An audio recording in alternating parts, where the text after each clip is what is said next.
Vamos lá então agora para a nossa aula de inequações. Então, o que é isso, né? Inequações.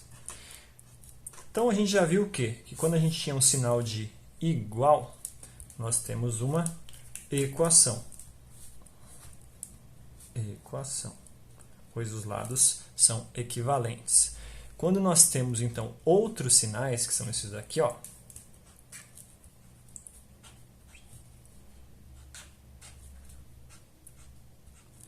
Quais são os nomes desses sinais aqui, ó? Esse é o sinal de maior, esse é o sinal de menor, esse é o sinal de maior ou igual, esse é o sinal de menor ou igual.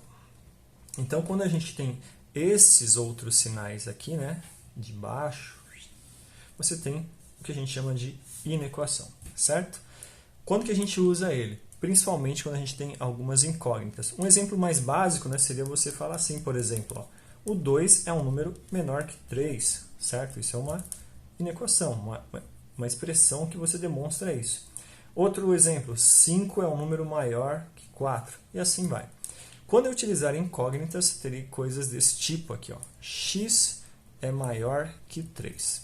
Então, se o x é maior que 3, que valores que ele pode ter? Depende. Então, depende do que, principalmente? Depende do conjunto universo.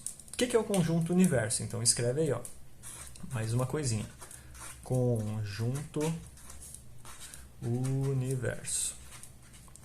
O conjunto universo, né, em outras palavras, ele vai trazer todos os valores que a gente pode substituir essa letra. Então, qualquer valor que você puder substituir essa letra estará no conjunto universo, certo? Mas aí você pode falar, mas se eu colocar qualquer valor, alguns vão ser verdadeiros e alguns vão ser falsos. Exatamente isso. Por isso que a gente tem um outro conjunto, que é o conjunto verdade.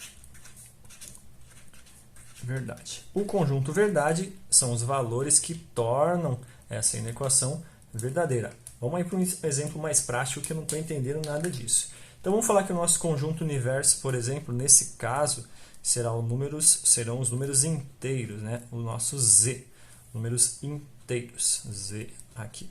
Então, o que quer dizer números inteiros? Se eu estou falando que o universo são números inteiros, eu posso utilizar aqui tanto os números positivos quanto os números negativos, todos os valores que a gente utiliza normalmente, né?